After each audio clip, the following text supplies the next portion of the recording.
Digimon est une franchise médiatique japonaise créée par Akishio Hongo et distribuée par la société Bandai.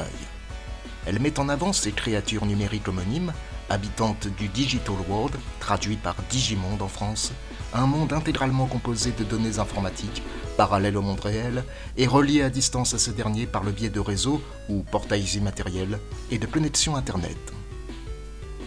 La franchise est initialement lancée en 1997 dans les marchés japonais avec l'apparition d'un Virtual Pet, un petit gadget électronique vidéoludique conçu pour l'élevage et les combats entre animaux de compagnie virtuels.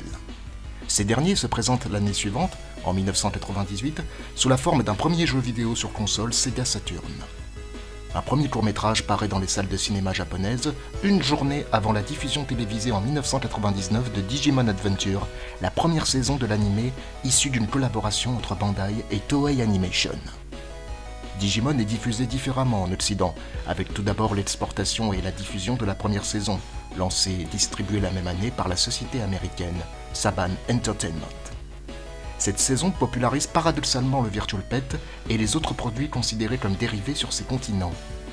Digimon est généralement bien accueilli à l'échelle internationale, en particulier dans les points de vente, chez les jeunes enfants, adolescents et adultes, et dans une grande partie de la presse spécialisée.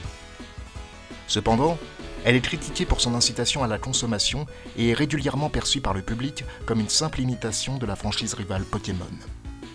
Avec l'apparition du Virtual Pet, la diffusion d'une première saison et la commercialisation de divers produits dérivés, jeux vidéo, mangas, films d'animation, compilations musicales, magazines, jouets, cartes à jouer entre autres, la franchise se répand aux quatre coins du monde, devenant ainsi un phénomène culturel et sociétal durant les années 2000. Oui mais voilà, 20 ans plus tard, la saga a bien évolué, et les fans en France également. Certains sont restés fidèles à la franchise, d'autres l'ont oubliée, jusqu'à ce que la licence fasse parler d'elle en 2020 avec la diffusion cinématographique de Last Evolution Kizuna, venue conclure la saga Adventure, qui s'était dérivée avec Digimon Adventure 02 et Digimon Adventure 3, ainsi qu'un reboot de la première saison, diffusé en simultané sur ADN et Crunchyroll.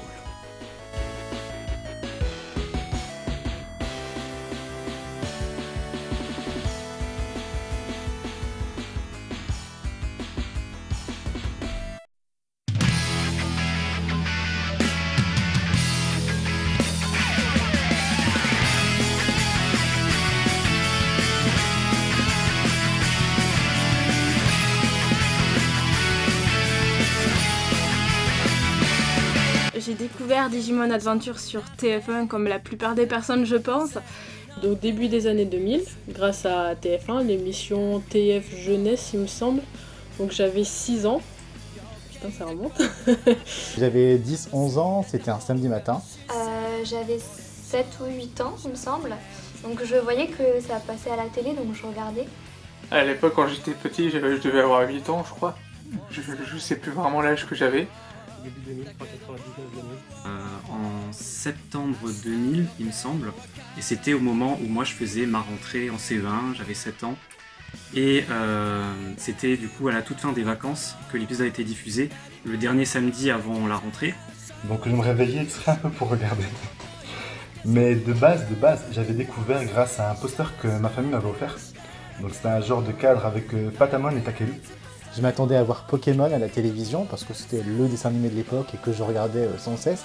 Sauf que là, surprise, il n'y avait pas d'épisode de Pokémon, il y avait du coup Digimon qui est apparu. J'ai été tout de suite attirée par Digimon parce que forcément j'étais déjà fan de Pokémon comme beaucoup d'enfants à cette époque-là. J'avais les vieilles cassettes, les vieilles VHS de Digimon.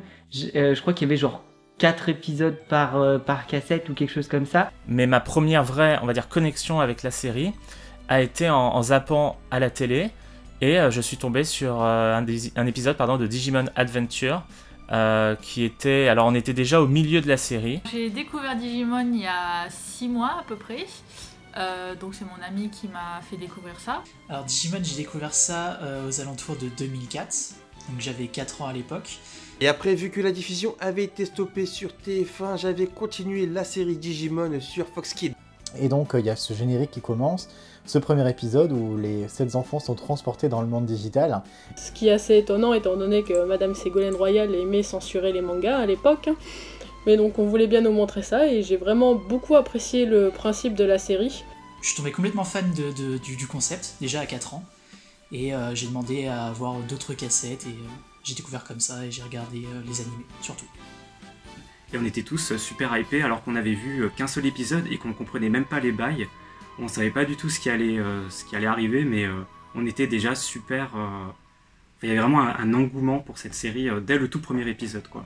Et je me suis dit, mais en fait, c'est archi bien. Donc après, ça a été une petite habitude, une petite routine que j'ai mis en place. En fait, je tuais le temps de mes parents, c'est-à-dire que tous les samedis, moi, j'avais école et il y avait les épisodes et je voulais absolument pas les manquer. Et ce que je faisais, c'est que on achetait des cassettes vierges à l'époque et j'avais un magnétoscope dans le salon et je serrais la petite cassette et je disais à mes parents quand j'étais à l'école, t'oublies pas de m'enregistrer Digimon. Je pense que tout de suite, clairement, j'ai accroché, j'ai beaucoup aimé. Je me suis dit, mais c'est clairement quelque chose qui est fait pour moi, ce dessin animé. Et j'avais jusqu'à l'épisode 12.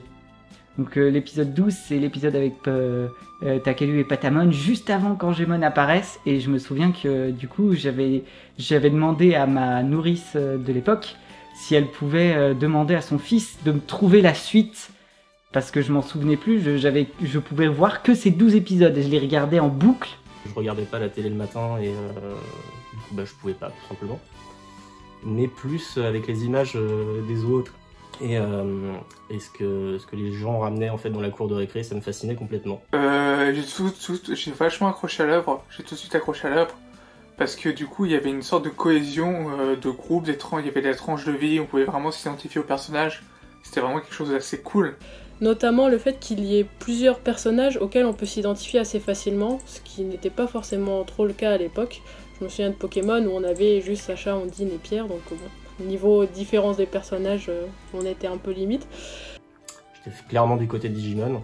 Quand ça passait sur TF1, je devais avoir 6 ans. Et quand j'ai pu enfin voir toute la saison entièrement en version française, je devais avoir une dizaine d'années, peut-être 10-12 ans. Et voilà, c'est comme ça que je suis entré dans le monde digital, dans Digimon, et que j'ai adoré cette saison.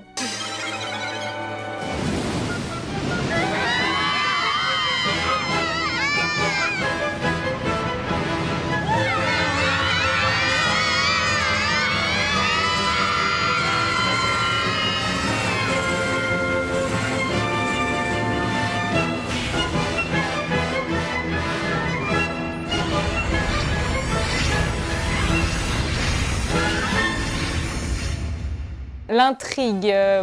Digimon Adventure, du coup, c'est l'histoire de 7 enfants qui sont en camp de vacances. Et qui se retrouvent transportés dans un monde numérique à cause de leur Digivice qui les y emmène. Un monde fantastique, peuplé de créatures. Qui apparaît au début un peu féerique et qui au final est un peu terrifiant aussi.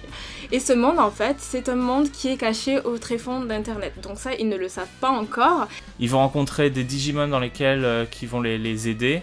Qui étaient au début des petits Digimon et qui ont après grandi et qui ont évolué avec eux tout au long de l'aventure.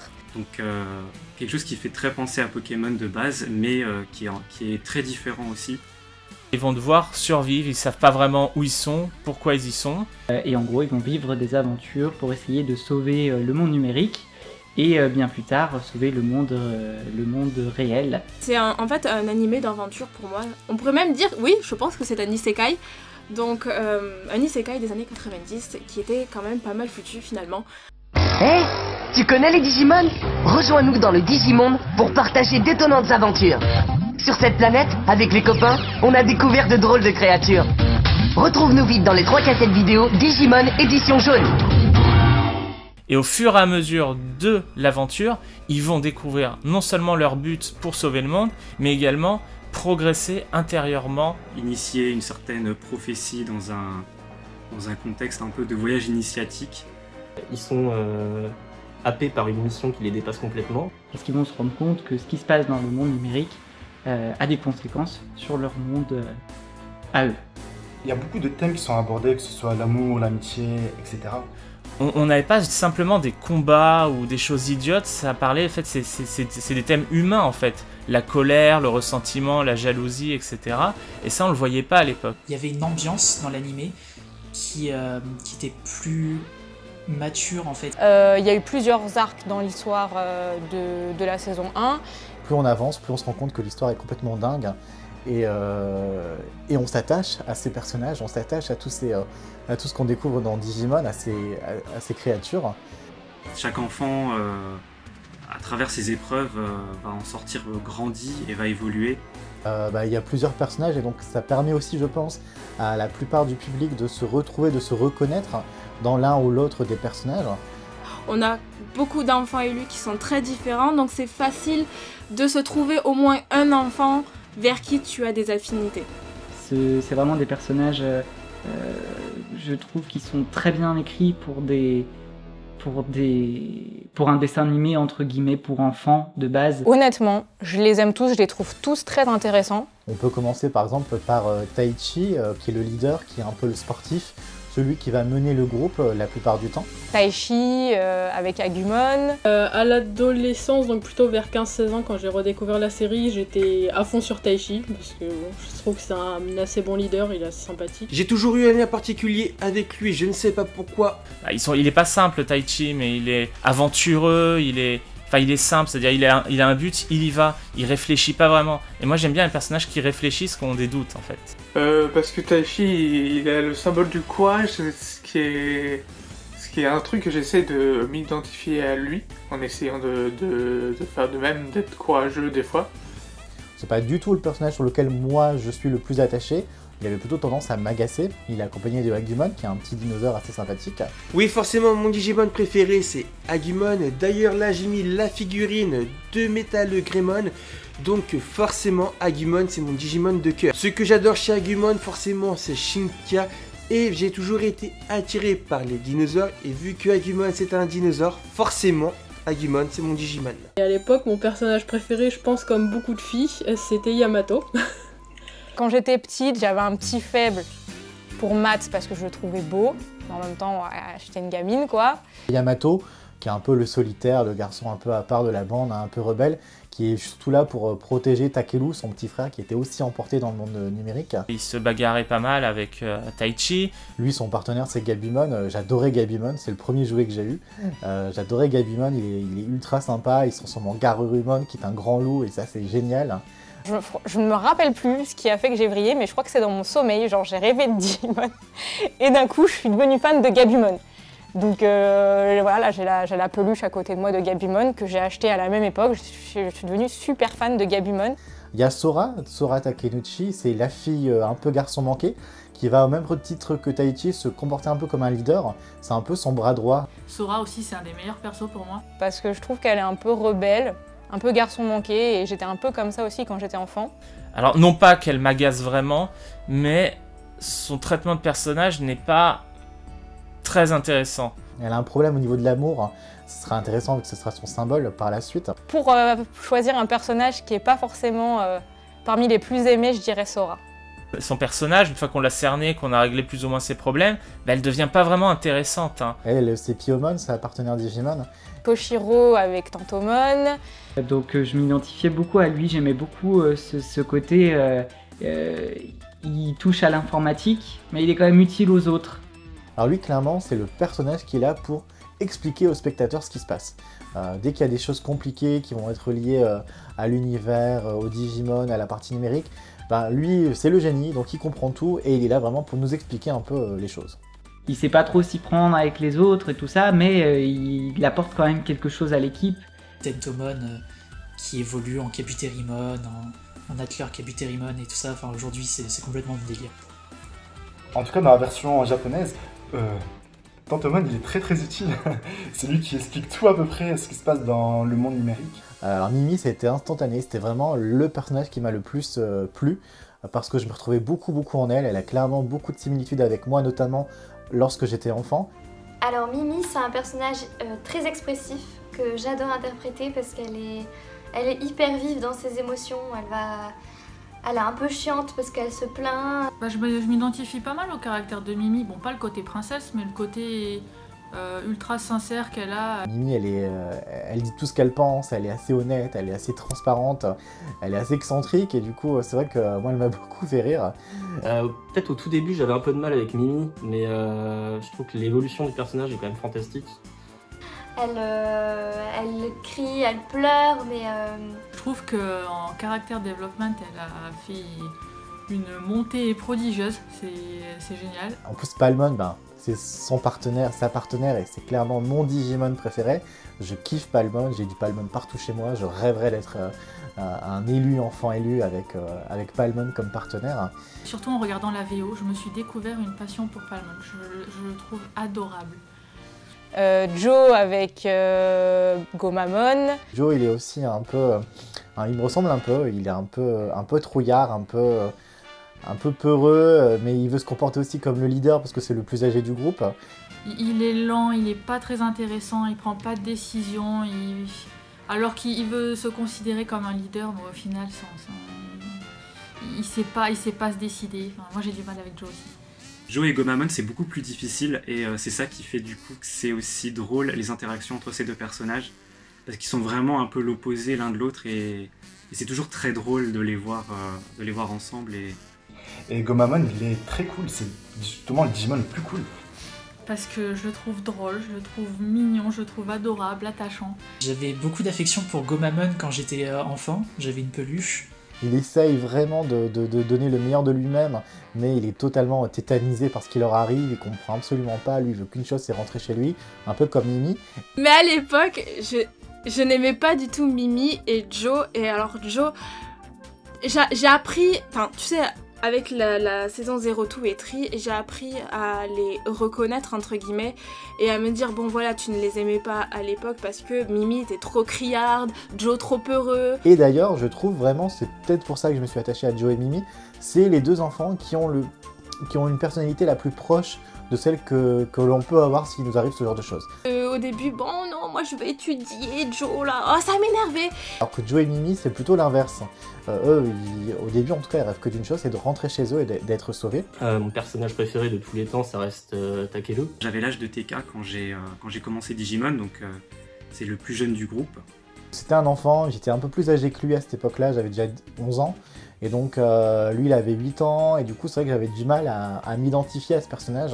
Pareil, qui était un peu l'enfant du groupe et puis dans la saison 2 il a quand même une profonde colère. Je ne supporte pas TK, je trouve qu'il... Après c'est un gosse, c'est normal, mais il est lourd, il est pour moi pas intéressant. Forcément, Digimon préféré de toute la saison c'est Patamon. Au tout début c'était Patamon, genre quand j'ai vu Patamon j'ai dit oh là là celui-là il est trop mignon, j'adore. Et après, quand j'ai découvert Ikari et Tailmon, c'est devenu mes personnages préférés. Alors, j'ai complètement accroché avec le personnage d'Ikari et je pense que c'est vraiment le personnage qui m'a fait me dire non mais j'adore cette série quoi. Donc le personnage d'Ikari et forcément son Digimon avec, donc Gatomon. Et j'aime beaucoup ce personnage qui représente la pureté, la lumière. En fait, c'est vraiment un personnage qui m'a toujours intriguée et même avec les années qui passent, je me dis mais en fait avec tout ce qui m'arrive, les expériences quand tu grandis et tout ça, et je me revois toujours dans ce personnage-là. Je ne saurais pas te dire exactement ce qui a fait que c'est ce personnage-là, mais j'ai adoré son design, j'ai adoré l'histoire qu'il y a derrière elle et l'histoire qu'il y a surtout derrière son Digimon aussi, et je me suis dit non mais c'est ce Digimon-là et puis c'est tout quoi. J'ai aimé son côté un petit peu martyrisé aux côtés de Myotismon. J'aime bien le côté méchant qu'elle avait au début et puis après tu vois que elle a été bernée par Myotismon et puis elle refoulait une partie quand même de son passé et puis quand elle a rencontré Ikari, elle a eu la lumière en fait. Elle s'est dit mais j'ai été bernée toute ma vie et ma vie c'est avec toi que je veux la faire. Quand elle disait ça à Ikari, je suis ton Digimon. Oh là là, mais moi ça m'a fait chaud au cœur, je me suis dit mais j'adore trop ce Digimon. Digimon en vidéo. Retrouve-nous pour de nouvelles aventures sur le continent serveur. Plus de Digimon, plus de Digivolution, plus de révélations. Digimon édition bleue, l'aventure continue en cassette vidéo et DVD. Je trouve que la série est bien faite et qu'il y a toujours un moment où les personnages vont avoir quelque chose d'intéressant à dire. Je trouve qu'il n'y a pas vraiment de personnage qui est là et qui sert vraiment juste de faire valoir et qu'il n'y a jamais vraiment de moment à lui quoi. Toute la série fonctionne par le fait que ce sont tous ces personnages à la fois qui sont importants et ce sont tous ces personnages-là qu'on aime aussi en même temps. Dans Digimon, il y a plusieurs passages qui m'ont clairement marqué Il y a vraiment l'arc de Devimon, clairement c'est le premier qu'on a tous le plus vu. Le premier arc contre Devimon, hein, c'est celui que du coup je regardais le plus quand j'étais gamin, vu que j'avais que les 12 premiers épisodes. J'aime beaucoup cet arc-là. Nanda!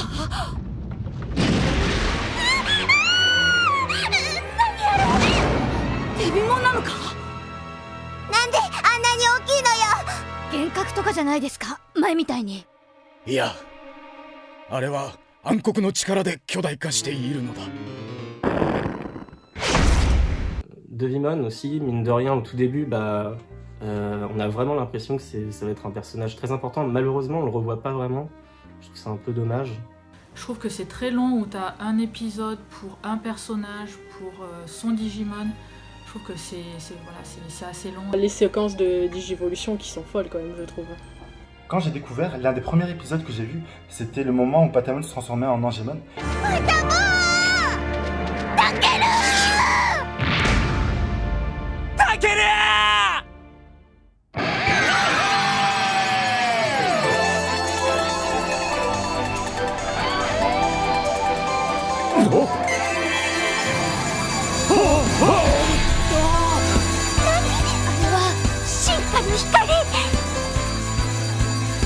La mort, le sacrifice de Angemon avec Takeo qui pleure, moi j'ai trouvé ça absolument bouleversant, ça m'avait complètement chamboulé à l'époque, vraiment ça m'a marqué. Et je pense que là, c'était la première fois que je voyais dans un dessin animé vraiment quelque part la mort d'un personnage principal. C'est vrai que sur le coup, c'était vraiment bouleversant. Et moi, je me souviens que ça m'a vraiment traumatisée. Alors en plus, comme j'étais enfant, c'était vraiment très très dur. Et je trouve que c'est vraiment des sujets qui touchent énormément. Ça m'avait assez choqué quoi, quand j'étais petit. Mais du coup, j'étais vraiment... ça m'a tenu en haleine, quoi, cette scène-là. Elle m'a vraiment marqué, quoi.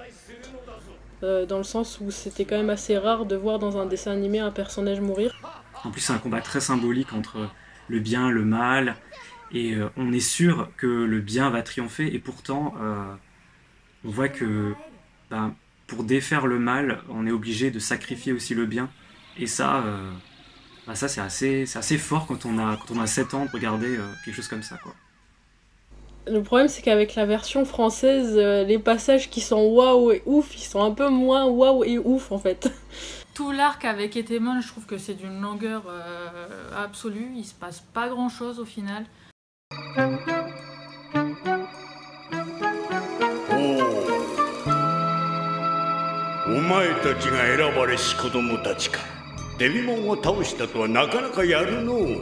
Peut-être Genai par moment, parce que quand il se barre, on comprend pas pourquoi, il est beaucoup trop mystérieux.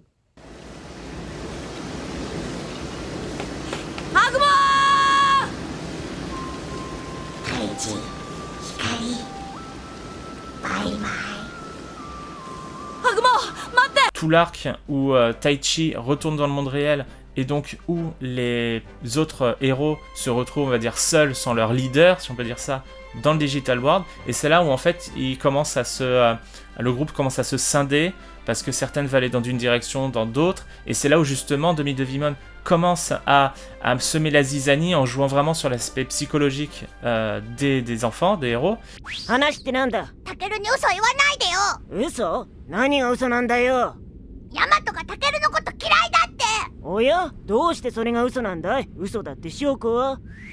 Et c'est très intéressant parce que c'est des thèmes qui marcheraient encore aujourd'hui. C'est toujours la même chose. La colère, le doute, l'anxiété, c'est des thèmes qui, même adultes, on ressent encore. Et du coup, je pense que c'est des thèmes des épisodes qui pourraient encore parler à des gens qui ont la trentaine et qui regardent. J'ai beaucoup aimé l'arc Vendémon, clairement. Surtout le passage quand ils sont à Tokyo dans le monde réel. C'était vraiment un arc qui m'a beaucoup plu, qui était ultra intéressant. Ça se terminait à chaque fois avec des cliffhangers, les épisodes. Vendémon commence à attaquer la ville, il y a un brouillard immense, il kidnappe les familles, les héros. Tout le monde est séparé, il y a Mimi qui se retrouve avec Sora et leur famille enfermés donc, avec tous ces Bakémon qu'il faut sauver. T'as Joe et Takelu qui sont coincés de l'autre côté du rivage, ils doivent traverser. C'est là que vont apparaître Sudomon et Lilymon, les formes évoluées de Palmon et Gomamon, parce que les symboles de leurs partenaires vont briller. おとなしくしていれば可愛いもの。レッドスクリーン。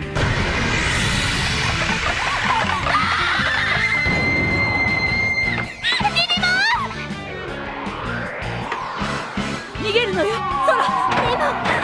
でもお母さんが。早く。ナイトレンド。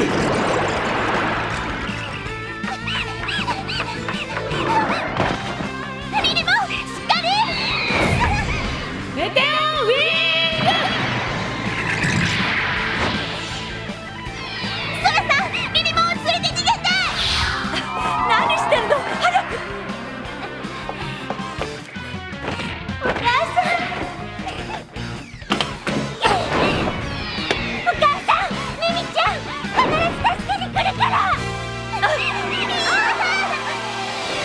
Vandemon lui apprend qu'il y a un 8e enfant qui se trouve dans le monde réel. Donc tout l'arc va se jouer sur la recherche de ce 8e enfant. Et d'ailleurs, on apprend que ce 8e enfant est tout simplement la petite sœur de Taichi, qui est Ikari. Et il y a aussi beaucoup de passages qui sont vraiment touchants et à la fois tristes, surtout le passage avec Wizardmon. La mort de Wizardmon aussi qui m'a beaucoup touchée. J'ai versé ma petite larme. このくらいで私を倒せんなどと思うな。ナイトレイド。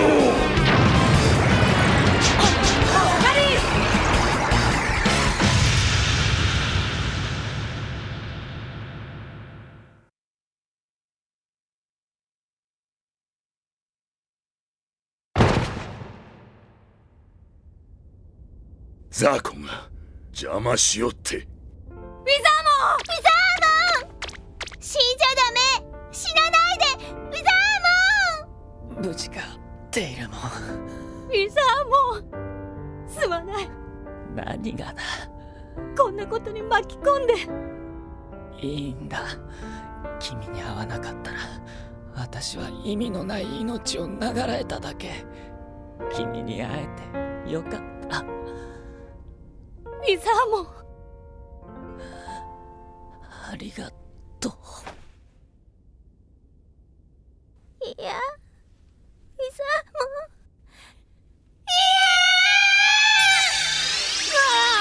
モン。Tailmon, il était de base pour retrouver le 8e Digisauveur.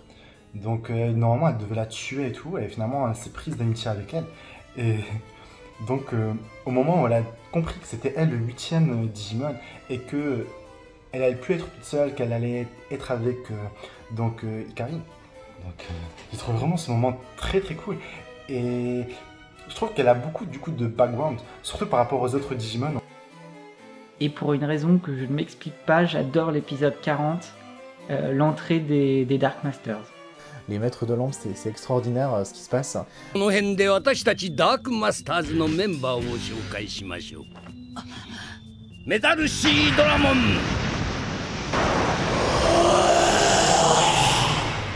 無限ドラモン、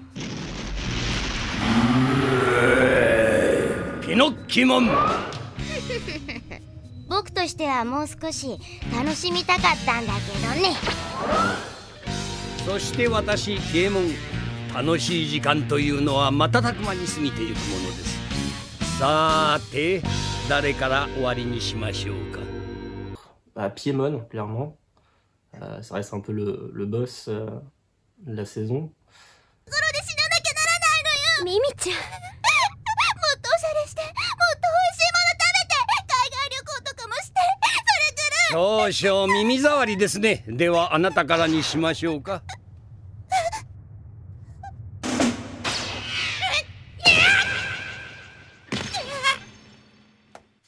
Mon Digimon préféré, c'est Pinokimon. Tout ça, c'est à cause de quand j'ai découvert la version originale sous-titrée. L'épisode où il apparaît, c'est un des épisodes qui a été le plus censuré. Et en fait, ce personnage-là est passé de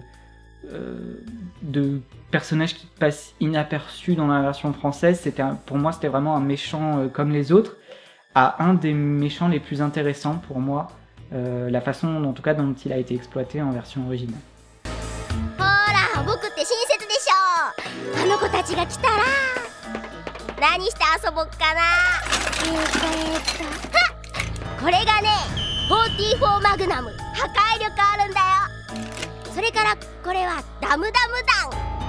これを打ち込むとねお腹の中が破裂するんだ。Il y a deux passages qui m'ont marqué, c'est celui où on a les révélations, où il y a tout un épisode où Ikari est possédé par la lumière et explique un peu le pourquoi du comment, le commencement, comment ils ont été choisis, que tout se rapporte à 95 avec ce premier film Digimon. Ça c'était génial. Et il y a le moment où ils vont se séparer, il y a Mimi qui en a marre de voir ses amis mourir, qui veut arrêter de combattre et qui décide de quitter le groupe. Donc Joe reste avec elle, et ils se séparent. T'as Yamato aussi qui va de son côté, qui est dans sa petite dépression. C'est l'épisode où Kari, ou Ikari selon la version, tombe malade. Elle tombe malade et Taichi se fait un sang d'encre pour elle et tu vois qu'il réagit de façon anormale, voire à outrance quand il veut aller chercher absolument des médicaments pour elle.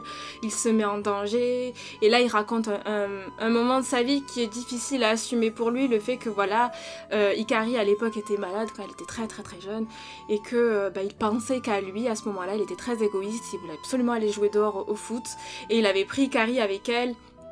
Et malheureusement, elle a fait un malaise qui a fait qu'elle a dû être hospitalisée, qu'elle était peut-être aux portes de la mort, il me semble, qu'elle était vraiment pas bien. Et j'ai trouvé cet épisode tellement triste, et même je l'ai re-regardé, je pense, il y a pas très longtemps, et j'avais toujours les larmes aux yeux tu t'arrives à ressentir ces émotions. Franchement, je suis une éponge, moi, quand je regarde une série, je suis une éponge, j'absorbe les émotions des personnages. Je suis une vraie log quand c'est une situation où il faut pleurer, je pleure, je suis la première à pleurer. Mais c'est un épisode qui m'a marqué parce que je l'ai trouvé très humain finalement. Nani? ごめんなさい。私のわがままに付き合ってもらって。わがままなんてちっとも思ってないよ。ミミ君の言うことはもっともだ。争いは争いを呼ぶだけで何の解決にもならない。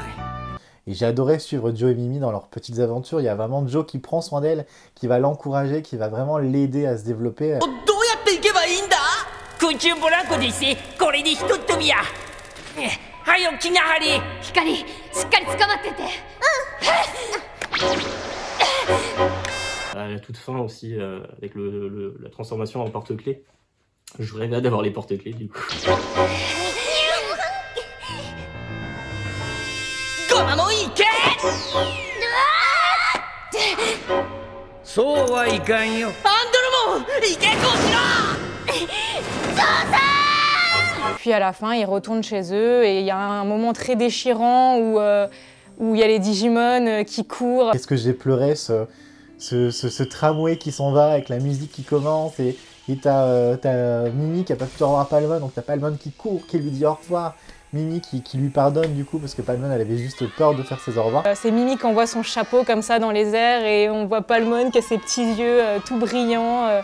Cette série est extraordinaire. C'est déchirant, c'est genre adieu les Digimon. Bon, on sait qu'ils vont se revoir après, mais c'est vrai que ça fait un petit pincement au cœur quoi. Mimi! Mimi! Palmon! Mimi! ごめんなさい！パルモン！さよなら！本当にありがとう！さよなら！ミミ！無限大な夢の後の何もない世の中じゃそうさ愛しい思いも負けそうになるけど静しかしないイメージだらけの頼りない翼でもきっと飛べるさ Oh yeah 無限大な夢の後のやるせない世の中じゃそうさ常識外れも悪くはないから清楚なイメージを染めたぎこちない翼でもきっと飛べるさ Oh my love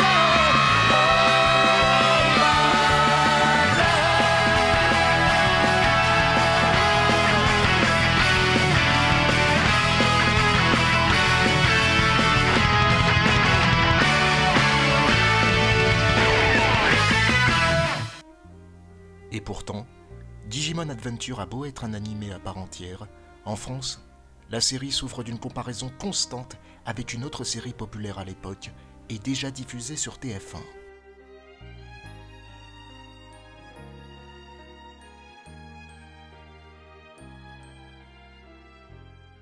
La comparaison Digimon-Pokémon, je crois que c'est un très gros sujet. Comparaison qui a été faite par les médias. Les médias, c'était à l'époque principalement les magazines pour enfants. Et dans les cours de récré, nous sommes nombreux à nous être battus et avoir fait des débats sur qui était le mieux, pourquoi ça se ressemble. À cette époque-là, et même encore maintenant, Pokémon et Digimon ont toujours été un peu des rivaux. Je me suis un peu senti floué par le fait que il y avait cette comparaison, c'était vraiment un peu la guerre dans la cour de récré. Il y avait même des amitiés qui se sont brisées à cause de ça. Dans la cour de récréation, il y avait les fans de Pokémon et les fans de Digimon, et ça se mélange pas. Je comprends la comparaison, parce que quand j'ai découvert Digimon, je faisais aussi la comparaison. Je pense que les deux séries, ils sont arrivés dans le même moment, dans les mêmes années.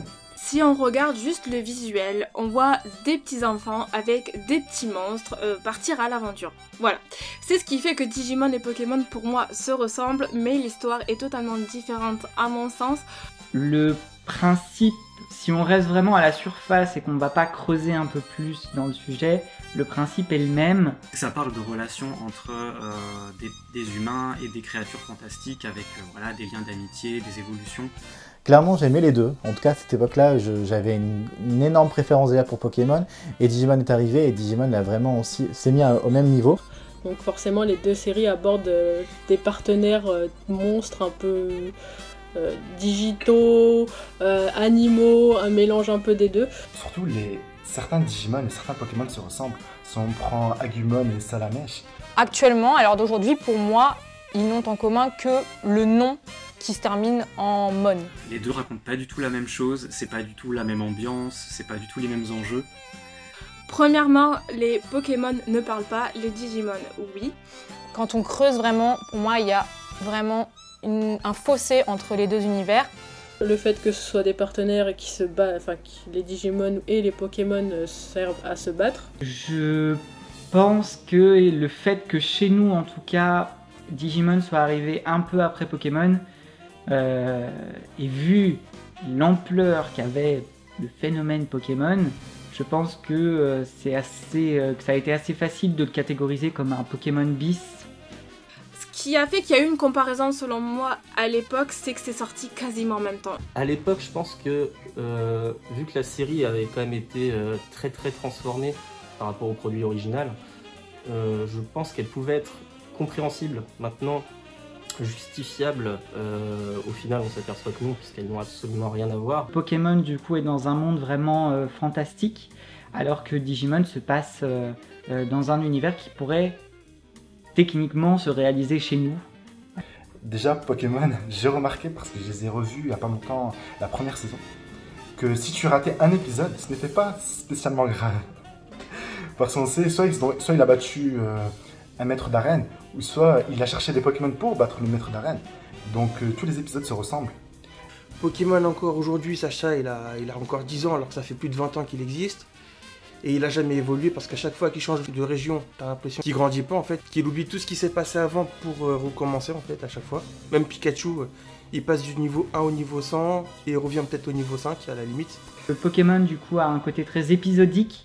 On peut prendre chaque épisode de manière assez indépendante et chaque fois les personnages d'ailleurs vivent un peu la même chose, c'est-à-dire qu'ils vont quelque part. Voilà, Sacha, Ondine, Pierre arrivent dans une nouvelle ville, ils doivent combattre un nouveau dresseur, ils vont découvrir un nouveau Pokémon. Il y a la Team Rocket qui arrive, voilà, et hop, ils s'en vont vers d'autres cieux, fin de l'épisode, basta. En termes d'animé, j'ai arrêté à la fin de la saison 5, quand Ondine a quitté le groupe pour retourner à son arène, que les héros allaient changer régulièrement. Là, clairement, moi j'ai abandonné. De toute façon, c'était le raccourci facile pour définir les grosses franchises qui allaient sortir à l'époque, c'était la comparaison. On a eu Pokémon Digimon, on a eu Duel Master et Yu-Gi-Oh par exemple. À partir du moment où l'idée principale se ressemble un peu, les raccourcis sont très vite faits. Même encore aujourd'hui, je suis tombé sur des vidéos où il y a des personnes qui ne connaissent donc pas en fait Digimon et qui disent que c'est un sous-produit de Pokémon. Et en plus, l'élément que j'adore sortir aux personnes qui me disent « Ouais, mais Digimon, c'est un plagiat pur de Pokémon », c'est que tout simplement, moi, je leur dis « Écoute, fais des recherches sur Google, tu verras que Digimon, c'est un dérivé de base des Tamagotchi. Et les Tamagotchi, c'est archi vieux. Dans Digimon, on nous fait bien comprendre à quel point le monde numérique dans lequel les enfants se retrouvent, ils sont démunis, ils doivent survivre, ils doivent trouver à manger, ils doivent trouver un abri, ils doivent se protéger. Les Digimon peuvent vraiment les tuer, en fait. Hein. Digimon, ils ont pris un autre sens, c'est plutôt le but final est sauver le monde. Et les Digimon, ils ne sont pas là pour... Enfin, ils sont là pour combattre, mais c'est pas vraiment que ça. Il y a un Digimon qui est attaché à une personne, et en fait, ce Digimon, il aura quand même pour but d'aider son partenaire humain à régler, on va dire, ses problèmes intérieurs. Parce que là, vraiment, si on parle de la version en VO, la série d'origine Digimon au Japon, c'est clairement pour les adultes avec des thèmes beaucoup plus sombres. On parle du deuil, de la mort, de l'adoption, un des papas est alcoolique, il y a le divorce, Yamato et Takeru, leurs parents sont séparés. Takeru! Takeru! Maman da! Takeru! Yokatta, buji datta no ne! Shinpai shita no yo. Kowakatta desho, Takeru? O兄ちゃんと一緒だったから。Yamato. 母さん。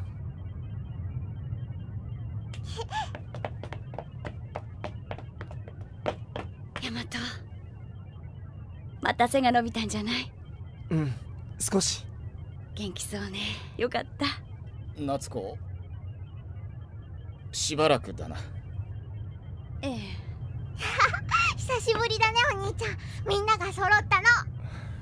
ああ、そうだな。En tout cas, nous, en France, on n'a pas cette culture-là où on va séparer deux frères parce que les parents ont divorcé. C'est quelque chose d'assez fort. On a des relations conflictuelles avec des parents aussi. Enfin, il y a des histoires de famille qui sont réalistes et... Grâce au crest, au symbole des héros qui vont se développer. Si on prend des personnages comme Mimi et Joe, il y a une évolution assez ouf.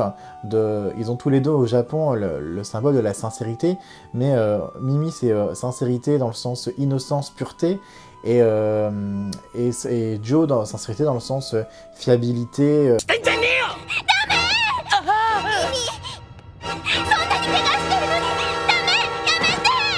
Shut up! 慌てなくてもみんなまとめてあの世に送ってやるわ。ダークスピリッツデラックス。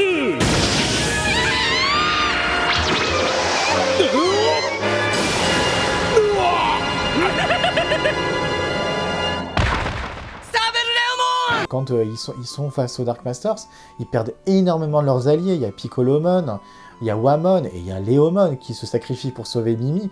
Enfin, ce sont des éléments extrêmement bouleversants quand on est enfant, et c'est des choses qu'on ne voit pas dans Pokémon. 悲しむことはない。私は始まりの街でまた生まれ変わるのだから。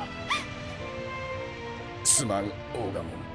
その時までお前との決着はお預けだ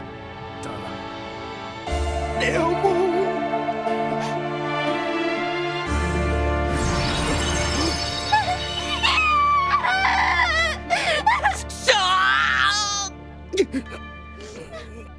Un Digimon va évoluer qu'à partir du moment où son partenaire humain va avoir une force, on va dire une force intérieure de progresser. Pour moi, Pokémon, autant c'est pour les enfants, tout ça, autant je montrerai pas certains épisodes de Digimon à mes gosses de 5-6 ans, quoi. Mais dans Digimon, je trouve que c'est vachement plus mature. On parle quand même de monstres qui, entre guillemets, tuent d'autres monstres. Il y a vraiment des combats où les enjeux sont très importants. On voit Ikari, c'est un petit chou à la crème, elle est mignonne comme tout. Gatomon, enfin voilà, elle est plutôt calme. Et puis d'un coup, je sais pas d'où ça vient, elle se digivolve. Et elle lui lance un salope dans la tête, mais j'ai pas compris.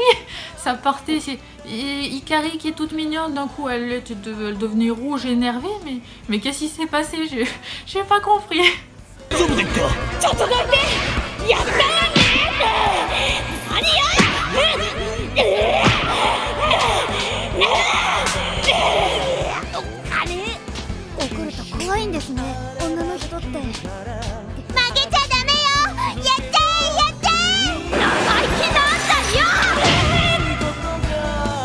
Pokémon, c'est très binaire, les personnages en fait ce sont des clichés d'ailleurs, alors que dans Digimon, ils n'hésitent pas à relier tout au monde réel.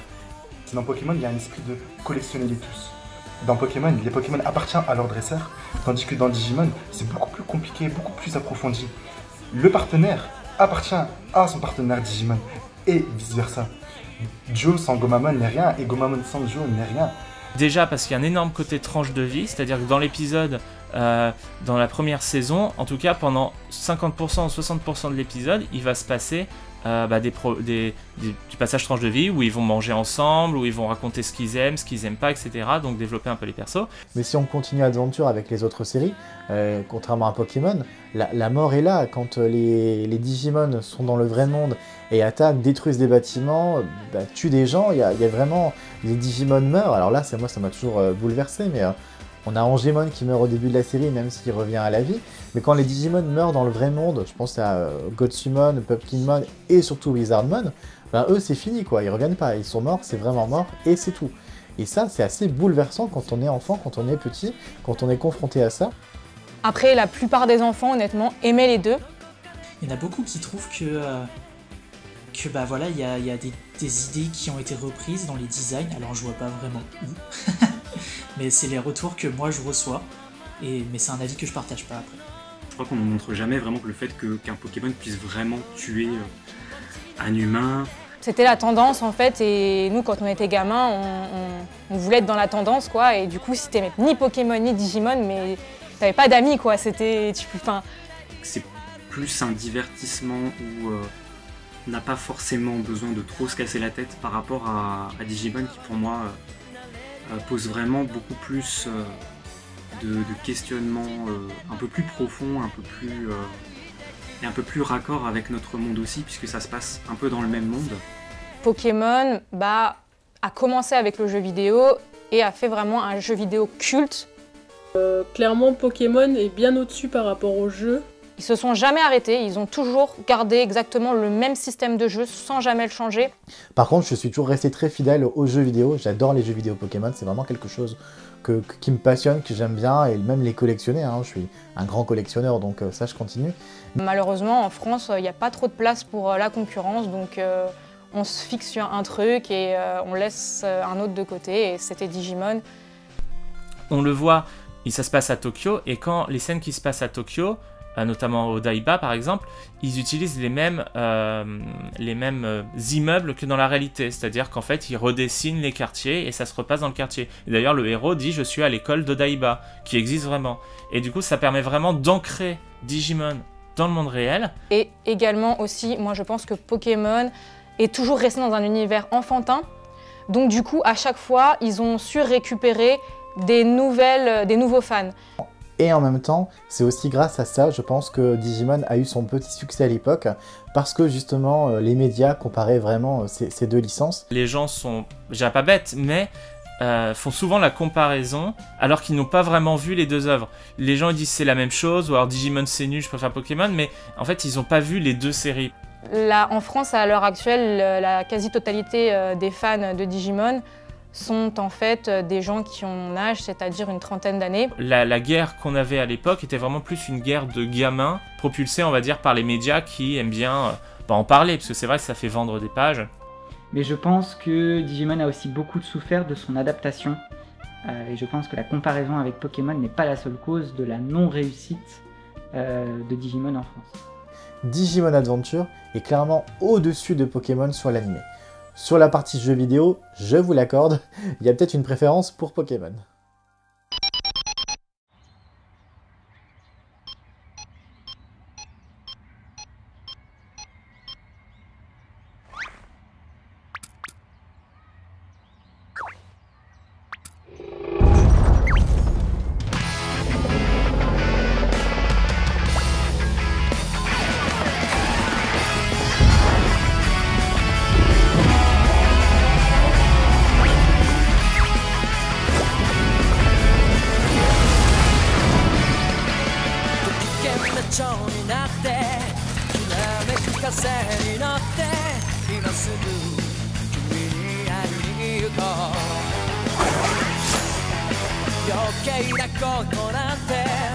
忘れた方がマシさこれ以上しゃべってる時間はない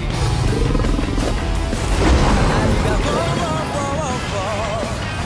空に飛ぶのだろうだけど明日の予定